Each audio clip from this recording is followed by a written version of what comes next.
Right, as if by magic, on your tables you will have discovered some paperwork has appeared during coffee. That's key to what's going to happen now.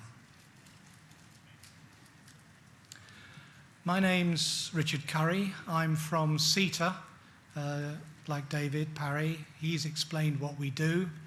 Our remit is to create sustainable new businesses in the health and social care sector.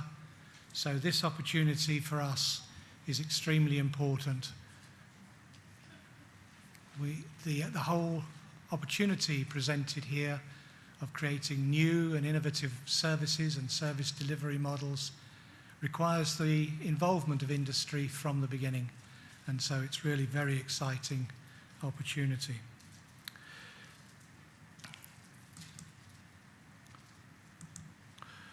Right, so it's your turn now. You heard this afternoon before coffee on what I call 3 good practices from around Europe, 3 that have been identified through the CASA project. With a group as big as this, we struggled to find a way of gathering your input on the messages that you heard and garnering your comments. So what we've decided to do is an online survey. So when you get home tonight, you will find in your inbox a survey tool, which we'd be very grateful if you'd complete and send back to us. What we're going to do now, though, is just for the next hour or so, is a general discussion on that survey tool. And as I said, that survey tool has appeared on your table in front of you. So how we're going to do that is for the next 20 minutes till 15:15, if you could work in your tables, or if you feel you haven't got enough people, commandeer a few people from other tables where there aren't too many people sitting. If you could work on your tables to complete the questionnaire. The questionnaire sort of says things like, what further information do you need on the good practices? And then it starts going through questions about how could this be implemented? What sort of things do we need? What is the need? What is the organizational structure? What is the technology? Is there anything that you know of that could be used to meet this need, etc., etc.? So a lot of questions in there, probably some of them quite complicated, and what we're going to do is discuss them. So if you could start working in your tables for the next 20 minutes on the questions, and then we'll have a facilitated discussion afterwards. Thanks very much. David's got a question already. It shows you how clear the survey is. We haven't done that, have we? No. Why don't we do the care home in Belgium? Sorry. He's pointed out that unfortunately we've given you version 1 of the questionnaire, which we did previously have a representative from Andalusia coming, but now that's changed. Obviously, the first good practice that was mentioned was for us for the Belgian care homes. So if you could strike out Flanders, if you could insert Flanders as the first one, I'd be grateful. Thank you very much. Okay, so that's taken another minute of your time as I explained that. So if you could start working on those together, that would be great. Right, thanks very much indeed. So you've had a sort of a first go at the survey. Any questions that have arisen because you've tried the survey that you'd like to ask any of the presenters? Oh look, it is Flanders. Magic, isn't it? Any questions that anybody wants to ask of Ronald? Yes, sir. Oh, good. Oh, there's a microphone coming. There's a microphone, right, thank you. We have because we're linking Kent County Council and public services against this, there's a few questions about what level of patients were in that particular home. What was the driver to be so good, particularly when a lot of care homes are privately owned here, so therefore changing what they do inside the care home is not under the control necessarily of Kent County Council. So what was the driver there to be so good? Was it because you got more patients and increased business, or what? And what was the cost per patient? Thank you. Ronald, did you catch that? Yeah, quick. Okay, thanks. The start is the question about the costs. Staying in the Weverbos does cost €130 a day a resident. And from that, residents pay €57. The rest is paid by federal government. The average level of the day price people pay in Belgium is around €50. This compared with the other nursing homes, we're a bit expensive, but compared with completely new nursing homes, it's nearly the opposite. New nursing homes are starting nowadays around €65 a day that residents should pay. The people in Weverbos on the ground floor and the first floor, what is part of the nursing homes, are 100% dependent elderly. The second floor is service apartments, and that are people who are not dependent. But that's another financing system. And why are we doing that? It's just because we feel that way. Yeah. Yeah, when we are here on Earth, we can as much do something good for other people, and yeah, that's it. And the baseline of our organization is proud on 80. Yeah. And if there's some time, I've brought a small movie about that, but we'll see. Okay, thanks very much indeed, Ronald. Okay, right, now it's your turn. Suppose, yes, sorry, Anne? Are there further questions? Oh, sorry. Yes, I am a bit hasty, aren't I? Does any, yes, go ahead. Yeah, I have another question for you. It's about have you noticed any impact on your A&E attendances and admissions into hospital of your patient cohort in comparison to patients from other nursing homes or care homes?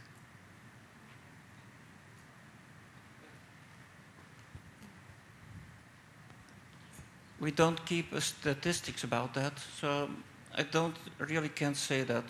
But one of my demands, I told her we have also a geriatrician as an expert working for us, and that's one of the questions I ask her from. Make sure that our residents have to go less to a hospital than other nursing homes. But it's still a long way to work about it. Something I have seen that Weverbos now exists for 2 years. The first year, we got 3 demands of euthanasia. That's legal in Belgium. And some months ago, I wondered, every demand for that has to be reported to me because it has big impact. And there were no demands last year. Is it because the way we're working? I don't know, but I'm wondering about that. Yes, Anne. I also have a question for Ronald. Could you say a bit more about how you organize meals and the philosophy behind that?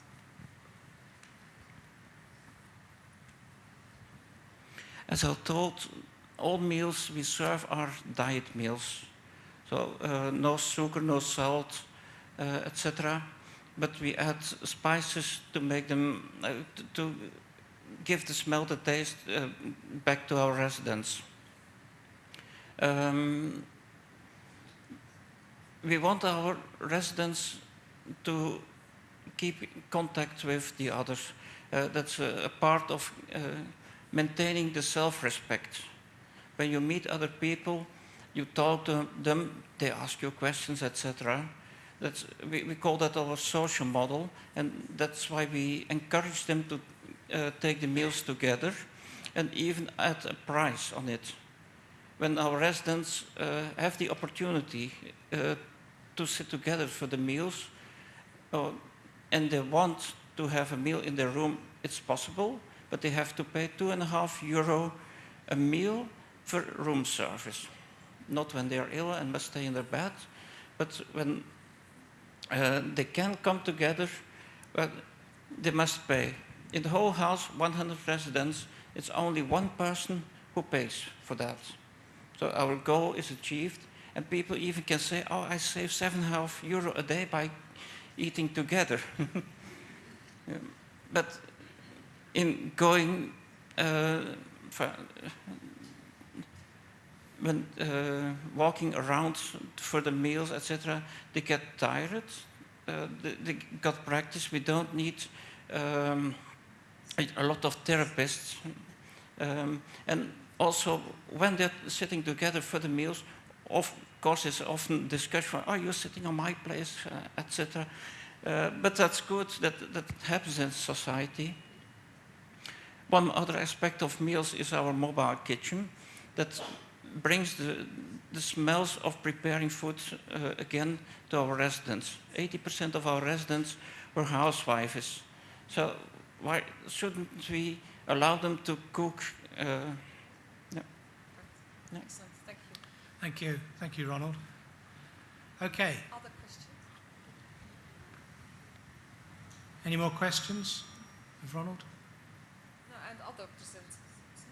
Sorry, we're going to go through this one first, Okay. and then we're going to go on to the others. Okay?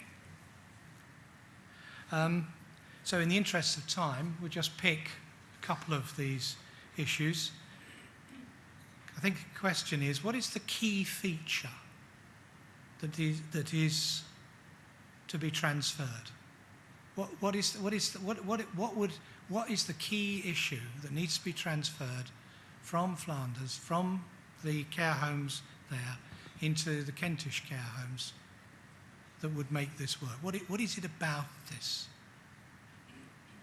Ryan, could I ask that table there, what was your answer to that question? What's the key? What's the key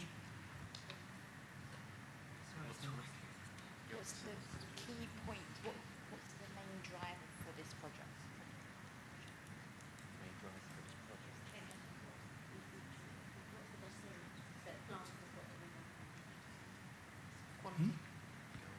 Quality. We felt. Quality. Yeah. Quality of? Care.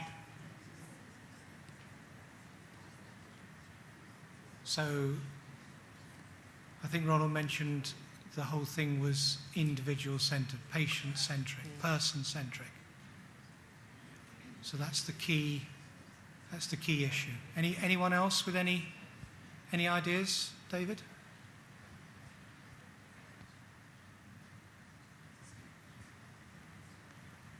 I think we were impressed by the technology, and I think we were particularly impressed that the technology seemed to empower both the residents and the staff, and also produced efficiencies, so allowed the staff to have more time with that one-to-one interaction.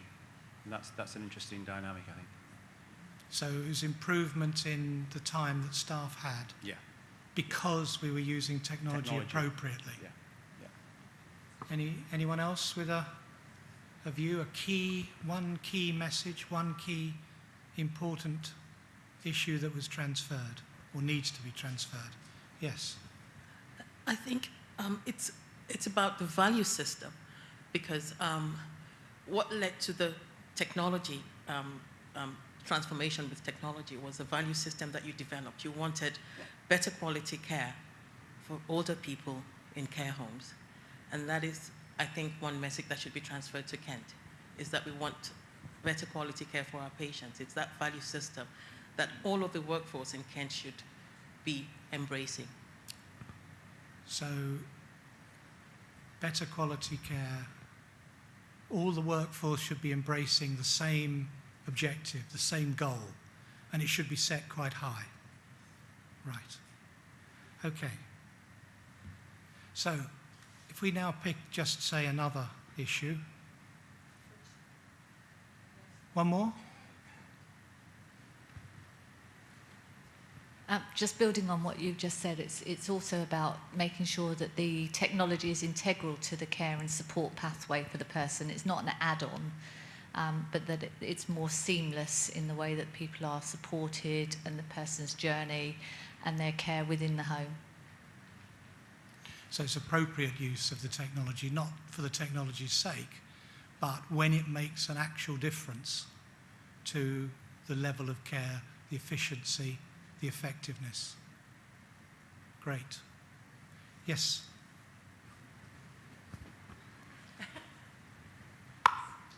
Hi, having just talked with Ronald a little bit earlier, and Class as well, what Class spoke about was this is a living model, not a storage model. And I thought that was a really good, an analogy really, and that's what we should be looking at in Kent, a living model, not a storage model.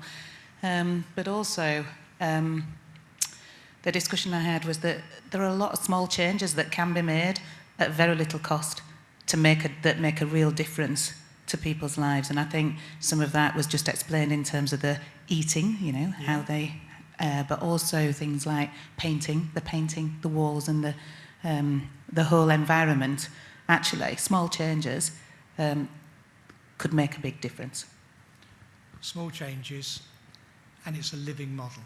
So people are supported to live there, not just to exist, not to work. They're not put there because that's kind of the end of the road. They're put there because this is some place they will thrive. So if you have thrive, if thrive is your goal, then it changes the whole thing completely. Good. Okay. Yes, ma'am. Yes, hi. I think the very first slide really set the tone for the model in terms of the structure of the organisation, and I think the ethos of the organisation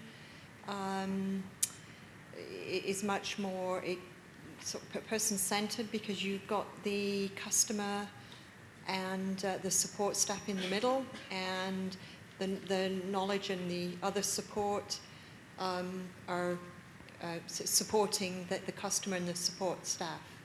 Whereas I think in this country we're more inclined to have a top-down model, where the support staff and the customer are at the bottom, and they're there to really support the people at the top.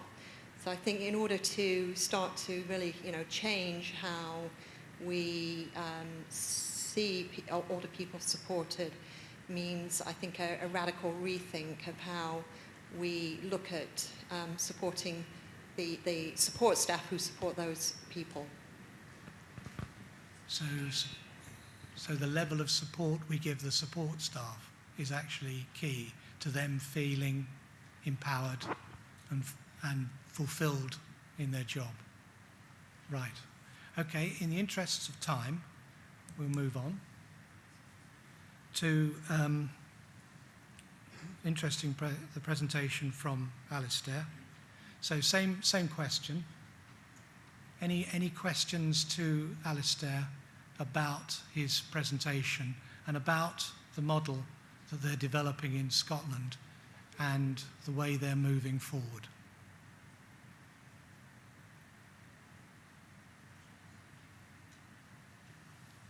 If I could then ask that table there. Yes, if you could give the mic to that gentleman. What did you think about the Scottish initiative? Well, we talked quite a lot about integration on our table. So we thought the ways of working together, especially around the kind of teleconferencing stuff, was really quite interesting. And I suppose just thinking about it now, probably one of the things which we thought would be one of the biggest issues is how to get the kind of the consultants talking with the patients and getting them working that way.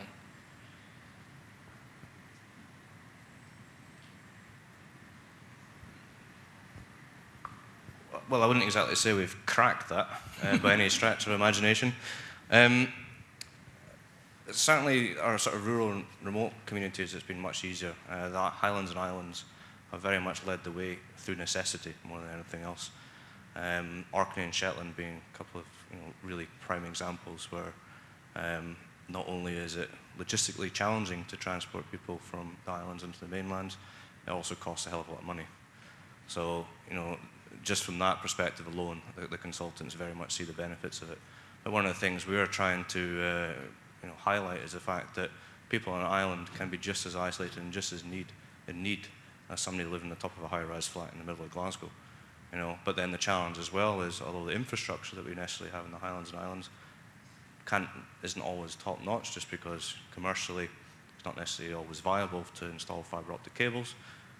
In Glasgow, less than 50% of the population have access to internet, because a huge amount of it is social housing, and the social housing organisations haven't installed internet into the flats either because it's expensive.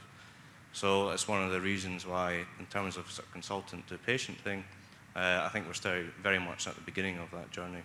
And one of the things that we're actually looking at is things like familiar devices and going through digital television, which is why I think Looking Local are here as well today.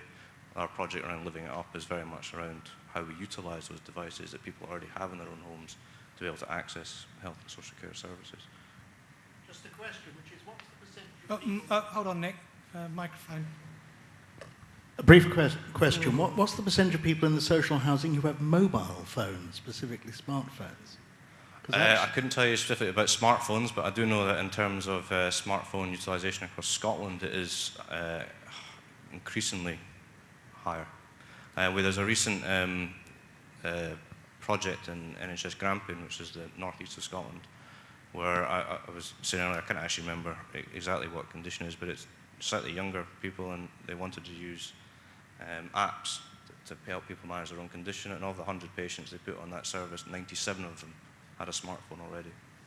So it is increasingly becoming bog standard. It's not everybody, but it is increasingly becoming bog standard. Yes, sir. Thanks.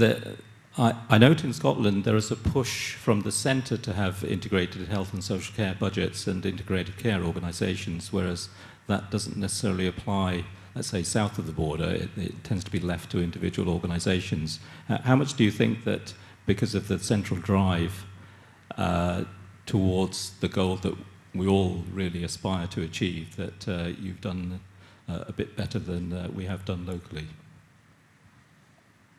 I think there's no doubt that we benefit that we're significantly smaller. And also,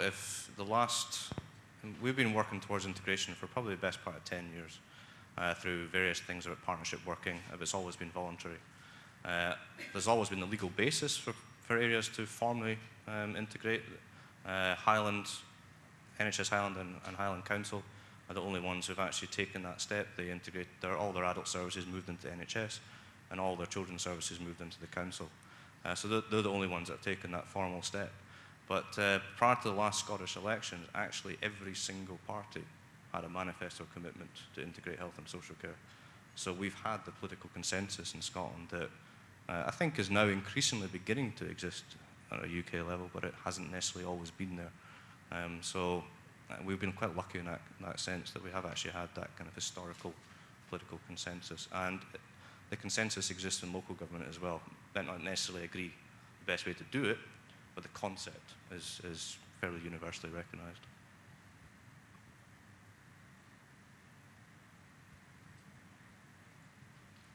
Any more?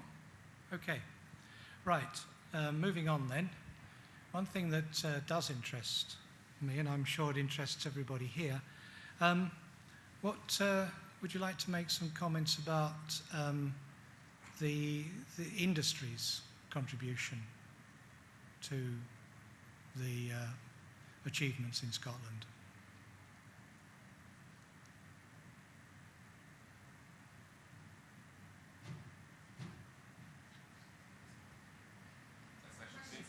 Yeah. Give him a minute to think about it. It works in two ways, actually. Some of the bigger companies are perhaps less keen to engage with us because we're such a small market, but at the same time, because we are such a small market, it's easier for some of the companies to see us as kind of testbed area. So they're much more interested in getting involved. A couple of examples are, we've got Samsung, we've got Philips, we've got Microsoft all coming in to actually engage with us at a Scotland-wide level because we're able to operate on that kind of pan-national basis. They're actually able to see how their equipment or their technology or their approaches to care might actually benefit on a slightly larger scale. But again, it's a relatively new approach for us as well, actually engaging industry from the very beginning. But in the last sort of, I would say, 18 months or so, it is becoming increasingly common for us to actively try and encourage innovation between health and industry as well. Thank you. Anybody with any comments on industry, NHS collaboration in this new sort of integrated health area? Question 3. Yes, madam. Hi, it's just more of a comment really about how we haven't got a choice but to use industry and to work with industry. But my caveat to that would be that it has to be a mature and open relationship.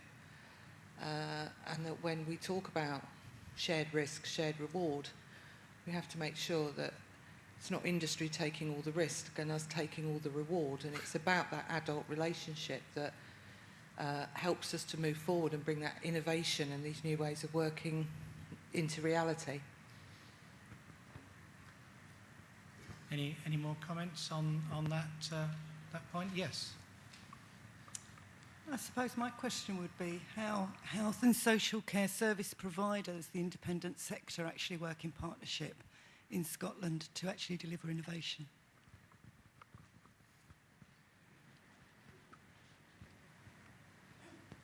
Continue the merry-go-round with the microphone. I mentioned in my presentation about our change fund, which, as we're saying, health and social care partnerships had to work in cooperation with the independent sector and the third sector to actually access that. And that was the first time, I think, we really had a large-scale drive to fully engage the independent sector in the design of services. It wasn't without its challenges. It's a fairly disparate grouping of people. You had the challenge of trying to identify an individual within a given area who could represent other independent care providers who, at the end of the day, were rival businesses. And they had to come to the table and see how they could design the sector, redesign the sector as a whole in a way that wasn't necessarily particularly favouring their own business.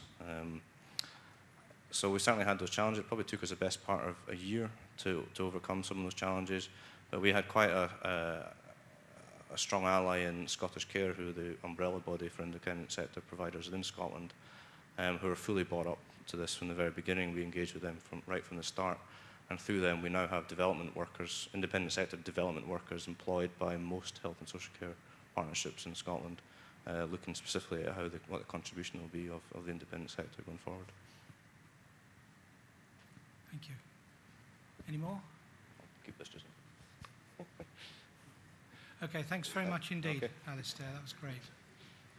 Okay, moving on to any questions of Ignazi, and very different sort of presentation about shared records. I'm sure they were implied in the other two presentations, but he actually mentioned it. So, any questions to Ignazi? Yes, sir.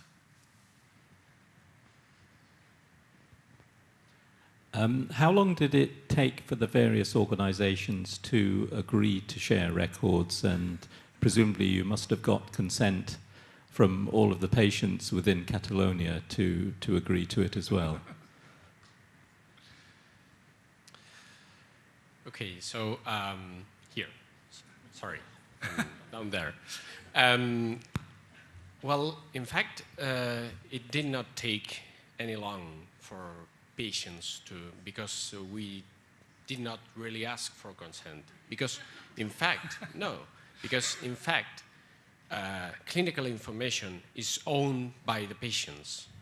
So therefore, if you want to share clinical information with the patient, if you are accessing this, it's because you are willing to access clinical information. The other thing was about clinicians. And the point here is that is exactly with the same legal framework that normal clinical services are provided, because you only allow access to the clinical record when you're having a consultation with that specific patient. So, for example, a doctor cannot access any clinical record that he does not have an appointed meeting with the patient. And apart from that, also there are full records of who is accessing every single piece of clinical information for a specific patient. And in fact, this is one of the issues that we're also allowing the patient to see. So who is accessing my files? Okay, any further questions to Ignacy? Yes, lady over there. Thank you. Who's actually hosting the platform that all the information's held on? The Department of Health. So the regional government is the one who is having all the infrastructure being provided. And this is something that as a public authority, we just decided that we have to provide some kind of basic infrastructure to allow this kind of information for both for clinical issues, but also for allowing the patients to access their own clinical information. And it was much easier that if we did already have this shared medical record to enhance the follow-up of clinical conditions for professionals, to just offer this clinical information to the patients. And we know that is kind of a starting point, but we did want to provide this kind of infrastructure, and what we did after is defining the interoperability conditions, the rules, framework that any kind of third-party application can use to be connected to the personal health channel of a patient, so that patients can choose which kind of third-party applications they want to use. Yes, sir. Yes. Quick. Could I inquire, have you had any data breaches? I don't think so. No, in fact, so I think that the possible data breaches are, I think, lower than with paper. So that, because within a hospital, all the professionals need some kind of identification to access to their clinical workstation, and from that specific clinical workstation, then they access the shared medical record. So they are previously authenticated at their own premises, and then we know who is accessing that.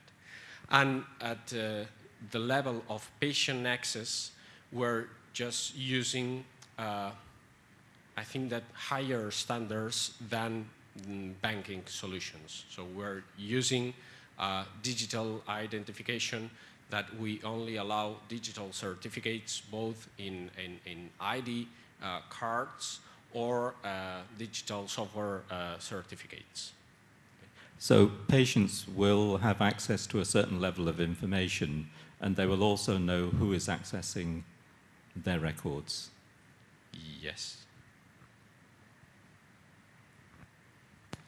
Okay. Yes. Quick. Is there any concern about allowing patients to have their records, for example, if they are mentally fit enough to be responsible for them? Yes, sure. Mental illnesses are one of the main concerns when you allow access to this kind of clinical information. But I think that what we are sharing right now is, for example, mental health care providers. They are not publishing the reports on the mental condition of a patient. What we are sharing are mainly health conditions for GP, for acute hospitals, and these kind of conditions. But we are doing this kind of review on which kind of information should be shared with the patient. And also, we have this issue right now also because we're starting the process to also include all the social information about a patient. So all the social information about the user is something which is written by a professional for a professional use. So how do you allow this kind of information to be shared with a user, in fact? So this, there are lots of legal and ethical issues that are going to really be tackled in every single issue at a time, because also for children who is allowed to access the children health records, parents, until which age. So I think that we allow access for the patient health record to all the citizens who are above 16. We do not allow access for all the other citizens who are below. One last question over there, yes.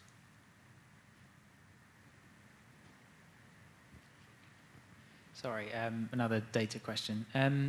Is there anybody overseeing the access to the patient's records other than obviously the patient themselves? Sorry, I did not got the last part. Obviously the patients themselves can see who's accessed their records, but is there anybody, like for example your Department of Health, is there anybody overseeing it to see if there has been any breaches? I really don't know this kind of really technical part, but I think that it's the same possibility, like you have to be authenticated in a certain way so that a specific professional has accessed your information, but there is no kind of, I don't think that there is a kind of proactively seeking of